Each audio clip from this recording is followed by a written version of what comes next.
भारतामध्ये बिना donation MBBS admission. MBBS admission हा फार मोठं स्वप्न आहे प्रत्येक विद्यार्थ्याचं. आणि भारतामध्ये सगळ्यात मोठा इश्यू असा आहे की नंबर ऑफ सीट्स जे अवेलेबल आहेत ते फार कमी आहेत. म्हणजे समजा आपण विचार केला की नीटची परीक्षा जवळपास यंदा 23 लाख विद्यार्थी देतात आहे.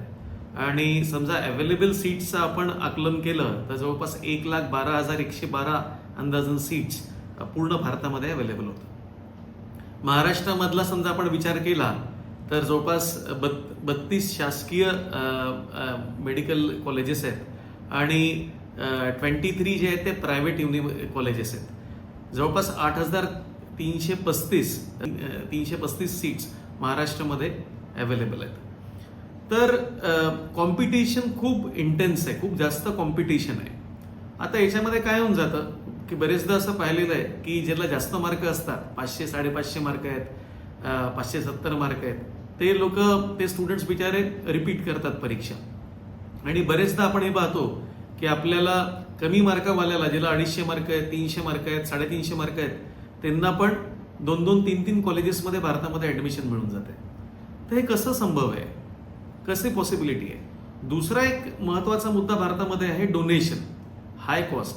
की बरेचदा काय होतं की आपल्यामध्ये पेशन्स नसतो आणि आपल्याला बरेचदा प्रक्रियेची माहिती नसते आणि त्याच्यामुळे थ्रू एजंट्स किंवा असे खूप सारे फसवेगिरीचे प्रकार भारतामध्ये चालतात आणि खूप पालकांचं आर्थिक नुकसान होऊन जातं आणि बरेच त्यांना डोनेशन सुद्धा, कॅपिटेशन फी सुद्धा द्यावं लागते.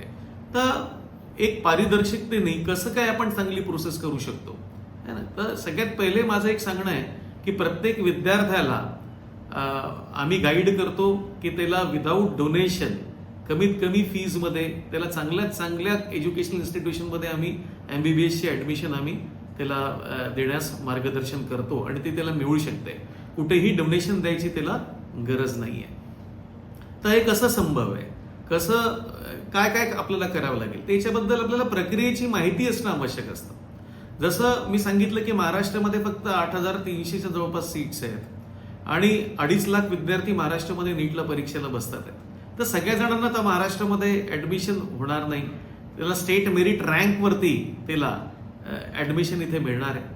तर आपल्याला समजा भारतातले रेग्युलेशन्स माहिती असतील तर आपल्याला विविध प्रांतांमध्ये सुद्धा ॲडमिशन भारतामध्ये सगळ्या ऑपॉर्च्युनिटीज आपल्याला एक्सप्लोर करायला पाहिजे.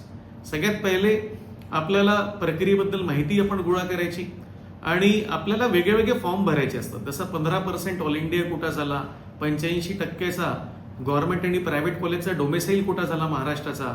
तसंच एम्स, झिपमर सारखे जे सेंट्रल इन्स्टिट्यूशन आहे तिथे पण तुम्हाला चांगले मार्क असतील तर तुम्ही तिथे पण ॲप्लिकेशन करायला पाहिजे. प्लस तुम्हाला डीम युनिव्हर्सिटीजमध्ये ज्यांची आर्थिक परिस्थिती चांगली असेल त्यांनी डीम युनिव्हर्सिटीजमध्ये पण ॲप्लिकेशन करायला पाहिजे. जवळपास 59 डीम युनिव्हर्सिटीज भारतामध्ये आहेत. आणि सगळ्यात महत्त्वाची बाब म्हणजे एक आहे की प्रत्येक स्टेटमध्ये डोमेसाईल कोटा हा मॅन्डेटरी नाही आहे. जसं महाराष्ट्राचा नियम वेगळा आहे, गुजरातचा नियम वेगळा आहे, ओरिसाचा नियम वेगळा आहे.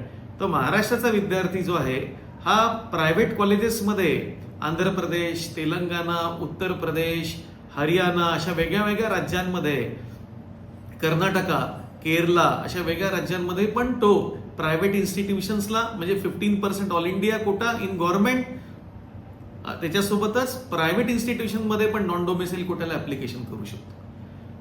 तर जितके तुम्हाला समजा कमी मार्क आहेत तेवढ्या जास्त ॲप्लिकेशन्स तुम्ही करायला पाहिजे. आम्ही 147 मार्काला सुद्धा आम्ही हैदराबादमध्ये नीट क्वालिफिकेशन जेव्हा 147 मार्काचं होतं तेव्हा आम्ही 2018मध्ये आम्ही 147 मार्काच्या मुलाला पण आम्ही हैदराबादमध्ये फक्त 11 लाखाचं कॉलेज तेव्हा आम्ही दिलेलं होतं. केरला हे स्वस्त राज्य आहे.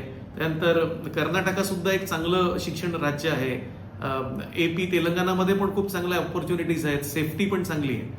तर तुम्ही निश्चितच या सगळ्या प्रक्रियेसाठी तुम्ही अभ्यासपूर्ण एक अप्रोच करू शकता. एक अनालिटिकल आणि स्ट्रॅटेजिक अप्रोचने आपल्याला निश्चितच विदाऊट डोनेशन ॲडमिशन मिळू शकते. आता आम्ही कसं मार्गदर्शन करतो तुम्हाला? आम्ही प्रत्येक विद्यार्थ्याचं पर्सनल काउन्सिलिंग करतो. त्याच्या आईवडिलांसोबत बोलून त्यांचे मार्क बघून त्याला किती त्यांचं बजेट आहे याचं आकलन करून अकॉर्डिंगली आम्ही त्याला देशामध्ये विविध राज्यांमध्ये पूर्ण प्रक्रियेसाठी त्याचं मार्गदर्शन करतो. राऊंड वाईज त्याचं पूर्ण ऍडमिशनचं स्ट्रॅटेजीज करतो. कॅन्सलेशन ऑफ सीट हे खूप मॉनिटर करणं हे खूप इम्पॉर्टंट असतं, जे आम्ही सगळं करतो. तर कायद्याला धरून एक ट्रान्सपरन्सीनी प्रत्येक राज्याच्या नियमांचा अभ्यास करून आपण फर्स्ट राऊंड पासनं स्पॉट राऊंड पर्यंत प्रत्येक राऊंडमध्ये मुलांचं आम्ही मार्गदर्शन करतो आणि विदाऊट डोनेशन त्यांना आम्ही ऍडमिशन मुलांना मिळवून देतो. याच्यामध्ये आम्हाला राष्ट्रीय आंतरराष्ट्रीय स्तरावरती आमच्या सेवेसाठी भरपूर आम्हाला पारितोषिक आणि अवॉर्ड्स आम्हाला मिळालेले आहेत.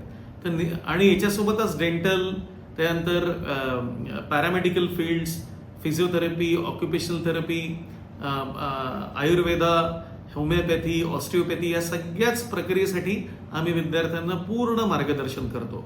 तर पालकांना आणि आम्ही पोस्ट ग्रॅज्युएशन पर्यंत पूर्ण तुमचं प्लॅनिंग करून देऊ शकतो. तसंच बरेच समजा तुम्हाला आर्थिक अडचणी असतील तर आर्थिक अडचणींमध्ये बँकेचा फायनान्स कसा घ्यायचा, काही काही संस्था आहेत ज्या मुलांना स्पॉन्सर करतात. समजा चांगला विद्यार्थी असेल, गरीब मुलांना मदत पण करतात, त्यांच्याशी पण जोडायचा आम्ही काम करतो. आणि याच्यासाठी तुम्ही मार्गदर्शनासाठी तुम्ही संपर्क करू शकता. आणि सल्ला, आम्ही कुठल्याही सल्ल्याचे पैसे घेत नाही.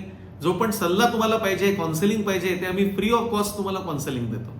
कुठले सर्व्हिसेस असतील, आमचे सर्व्हिसेस पाहिजे असतील तर फार स्वस्त याच्यामध्ये फीजमध्ये, दरांमध्ये आम्ही मुलांना पूर्ण मार्गदर्शन करतो. कुठेही एक पैसा डोनेशन द्यायची तुम्हाला गरज नाही. कुठल्याही मिडिल व्यक्तीला, दलालाला तुम्हाला पैसे द्यायची गरज नाही. तर तुम्हाला समजा योग्य मार्गदर्शन पाहिजे असेल तर निश्चित संपर्क करा. खालती जे नंबर्स दिलेले आहेत त्याच्यावरती तुम्ही संपर्क करून माझी अपॉइंटमेंट घेऊ शकता आणि माझ्याशी तुम्ही ऑनलाईन झालं, ऑफलाईन झालं, तुम्ही माझ्याशी बोलू शकता आणि सल्ला घेऊ शकता. प्रक्रियेसाठी रजिस्टर पण करू शकता. धन्यवाद. तसंच कोणाला तुम्हाला परदेशात पण जायचं असेल तर माझा दुसरा व्हिडिओ हा परदेशावरती पण मी काय काय तुम्हाला ऑप्शन्स आहेत परदेशात मेडिकल एज्युकेशनचे, भारताच्या कायद्याला धरून तुम्ही योग्य कुठल्या देशांमध्ये जाऊ शकता आणि स्वस्तात स्वस्त एज्युकेशन आणि क्वालिटी एज्युकेशन घेऊ शकता, याच्याबद्दल मी माझ्या दुसऱ्या व्हिडिओमध्ये पण सांगणार आहे. नमस्कार आणि तुम्हाला सगळ्यांना बेस्ट ऑफ लक. थँक्यू.